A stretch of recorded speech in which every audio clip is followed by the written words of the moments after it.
आपका स्वागत है टारगेट सरकारी नौकरी चैनल पर। जीवन कौशल प्रबंधन एवं अभिवृत्ति यानी लाइफ स्किल का आज प्रैक्टिस सेट नंबर हम 5 डिस्कस करेंगे। इसके पहले 4 प्रैक्टिस सेट हमने आपको प्रैक्टिस कराए हैं। चैनल पर प्लेलिस्ट बनी है, आप उनको कंप्लीट कर लीजिएगा। आइए शुरुआत करते हैं। वीडियो को लाइक कर दीजिए और इसको शेयर भी कीजिएगा। आज का पहला प्रश्न देखेंगे। एक कक्षा में श्रेष्ठ अधिगम वातावरण बनाने के लिए प्राथमिक दायित्व किसका होता है? एक क्लास के अंदर एक लर्निंग इन्वायरमेंट को क्रिएट करने में सबसे ज़्यादा अहम भूमिका किसकी होती है? अगर इसकी हम बात करते हैं, कक्षा में बालक होंगे, दूसरा एक शिक्षक या एक अध्यापक होगा। और आप जानते हैं कक्षा में लगातार जो बच्चों या बालकों के संपर्क में जो व्यक्ति रहता है वो कक्षा का शिक्षक या अध्यापक ही होता है। कक्षा में फुल टाइम यानी पूरे समय के दौरान जो है एक शिक्षक ही संपर्क में होता है। तो जो कक्षा का शिक्षक है उसी का कार्य, उसी का दायित्व होगा श्रेष्ठ अधिगम वातावरण का निर्माण करना कक्षा के अंदर। तो उत्तर 20 का सही हो जाएगा आंसर। तो कक्षा में श्रेष्ठ अधिगम वातावरण के निर्माण में कक्षा के शिक्षक का प्राथमिक दायित्व होता है। प्रश्न नंबर 2 पर आ जाते हैं। बालकों में खेलकूद संबंधी रुचि का अधिकतम विकास किस अवस्था में होता है? बालकों को नए नए खेलों में जो रुचि आनी शुरू होती है वो किस एज से शुरू हो जाती है? तो इसको हम बोलते हैं, सबसे ज़्यादा मैक्सिमम की बात पूछ रहा है तो पूर्व किशोरावस्था में। ठीक है, पूर्व किशोरावस्था में शुरू होता है। ठीक है, मैक्सिमम होता है। ठीक है, उत्तर इसका सी हो जाएगा। प्रश्न अगला देखेंगे। कोई शिक्षिका अपने विद्यार्थियों को अध्ययन करने हेतु आंतरिक रूप से प्रोत्साहित करने के लिए क्या कर सकती हैं? अगर हम बात करें मोटिवेशन की या अभिप्रेरणा की, जो अभिप्रेरणा है किसी भी व्यक्ति को कार्य करने के लिए प्रेरित करती है। ऑप्शंस को चेक करते हैं। तो अगर हम देखें, विद्यार्थियों की अगर व्यक्तिगत लक्ष्य जो होते हैं वो निर्धारित कर दिए जाएं, उनके उद्देश्य, और उनमें निपुणता पाने के लिए एक तरीके से उनकी मदद की जाए बच्चों की, तो ये क्या है? ये हेल्प करता है। ठीक है, इसका उत्तर हो जाएगा सी। प्रश्न अगला, एक मूल्य पर हमने एक टॉपिक किया था। बच्चों को स्कूल में नैतिक मूल्य सिखाने का सबसे अच्छा तरीका क्या है? तो बच्चों को स्कूल में नैतिक मूल्य सिखाने का जो सबसे अच्छा तरीका माना गया है, अध्यापक को स्वयं इसमें जो है एक रोल प्ले करना होता है।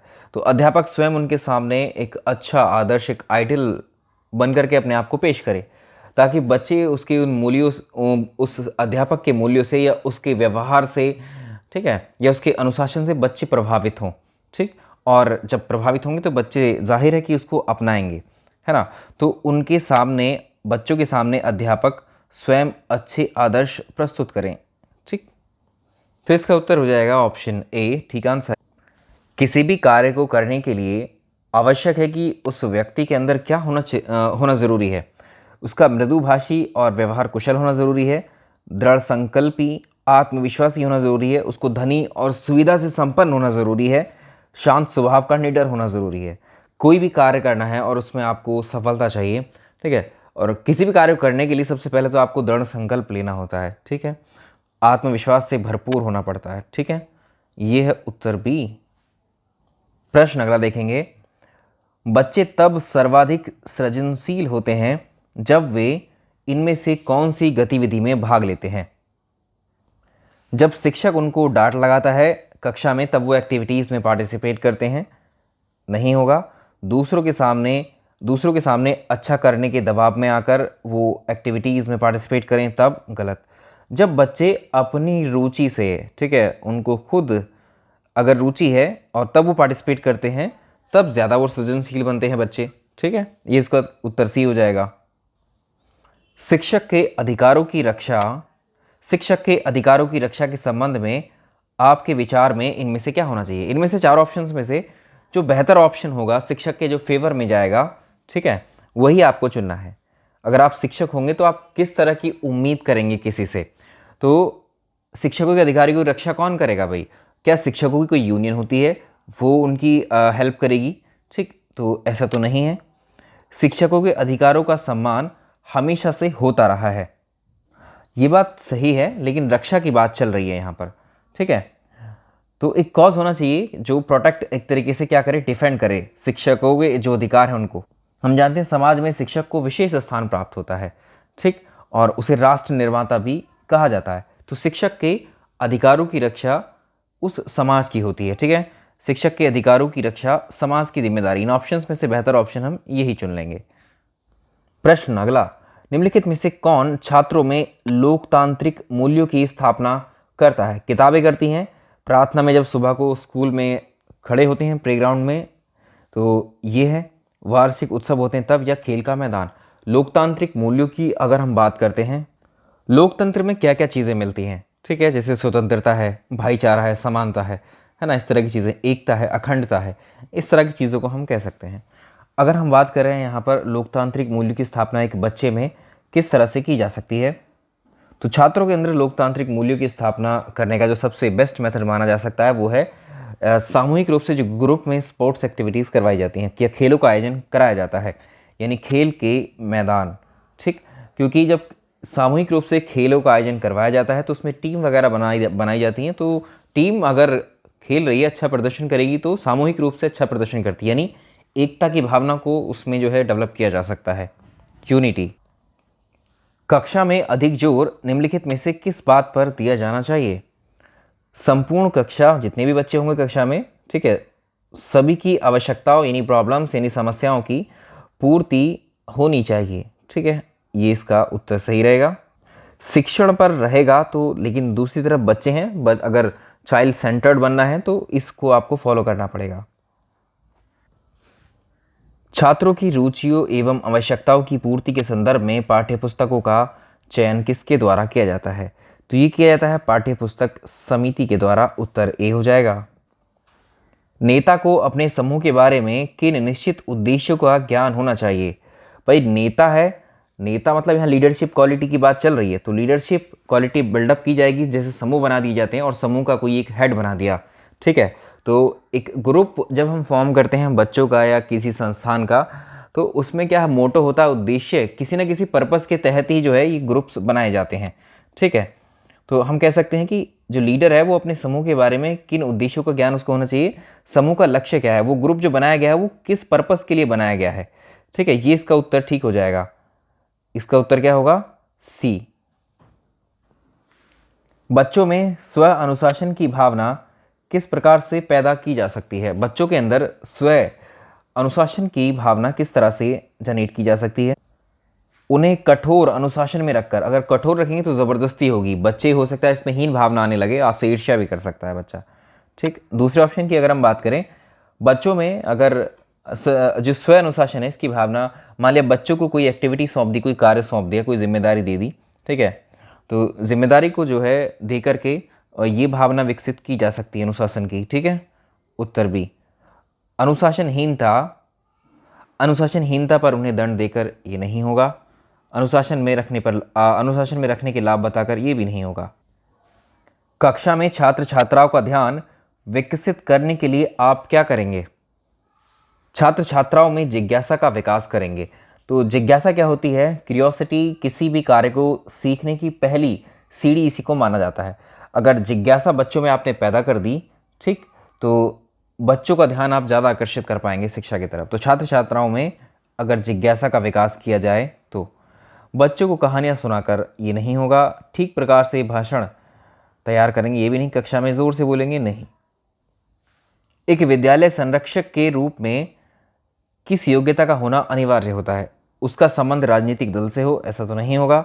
ठीक है, शिक्षा के स्तर पर राजनीति को इतना शामिल नहीं किया जाता है। स्नातक हो, ये भी नहीं होगा। उसी स्वच्छता की विधियों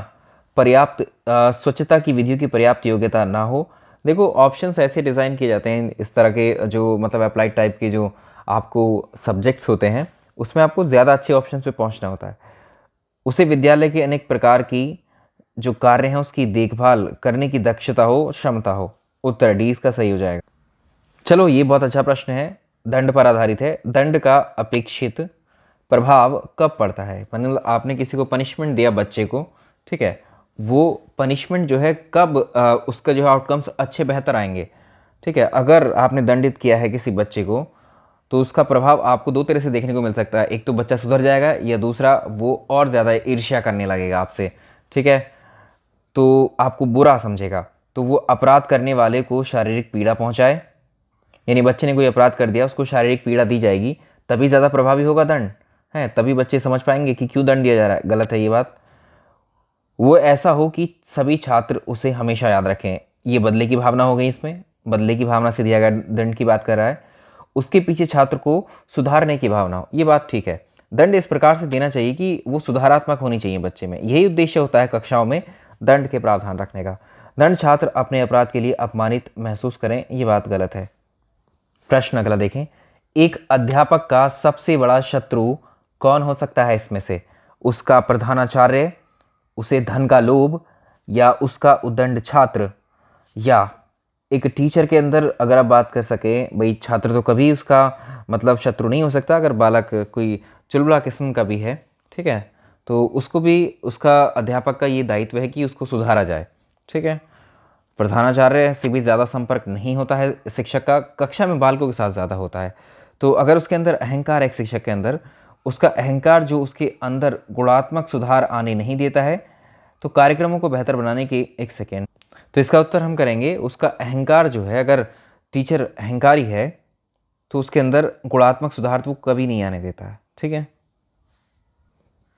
शिक्षण प्रशिक्षण संस्थानों को प्रशिक्षण कार्य करना चाहिए, तो उसमें जो किस तरह के प्रशिक्षण कार्य होने चाहिए? व्यावसायिक शिक्षा, विशिष्ट कार्यक्रमों पाठ्यक्रमों का संगठन और सामान्य शिक्षा, ये सारे इसमें ठीक रहेंगे। पहली कक्षा के छात्रों के लिए मुख्य रूप से किस पर अधिक बल देना चाहिए? पहली कक्षा के छात्रों के लिए मुख्य रूप से लिखने के कार्य पर बल दिया जाता है। आप देखते होंगे कुछ इस तरह की जो नोटबुक होती हैं उनकी ऐसे डॉटेड लाइंस में आपको जो है वो मिलते हैं, ठीक है, लेटर्स लिखे हुए, उन पर वो इस तरह से प्रैक्टिस करवाई जाती है बच्चों को लिखने की, ठीक है। तो ये लिखने की प्रैक्टिस बच्चों को करवाई जाती है, इसमें उत्तर ए इसका ठीक हो जाएगा। चलिए आज का अंतिम प्रश्न लेंगे। शिक्षक के ऐसा महसूस करने पर कि छात्र मानसिक रूप से अगर थक गए हैं तो शिक्षक को इस कंडीशन में क्या करना होगा?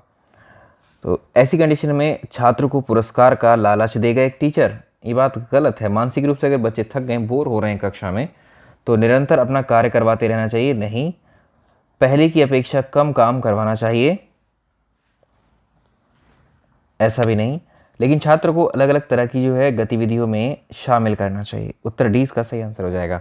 ये हुआ जीवन कौशल का आज का 5वां प्रैक्टिस सेट, और आज एक दूसरी क्लास और हम डिस्कस करेंगे। वो क्लास होगी आपकी शिक्षण कौशल की, उसमें हम आरंभिक पठन कौशल नाम का एक टॉपिक है आपका, उसको डिस्कस करेंगे, ठीक है, आरंभिक पठन कौशल, ठीक। तो सभी लोग देखिएगा उसको, आप लोग शेयर करते रहिएगा वीडियोज़ को, लाइक एंड शेयर जैसे आप करते आ रहे हैं। बहुत बहुत शुक्रिया आपका, इस तरह से आप अभी सपोर्ट कर रहे हैं, क्योंकि लास्ट टाइम पर अल्टीमेटली आपको ही फ़ायदा होने वाला है।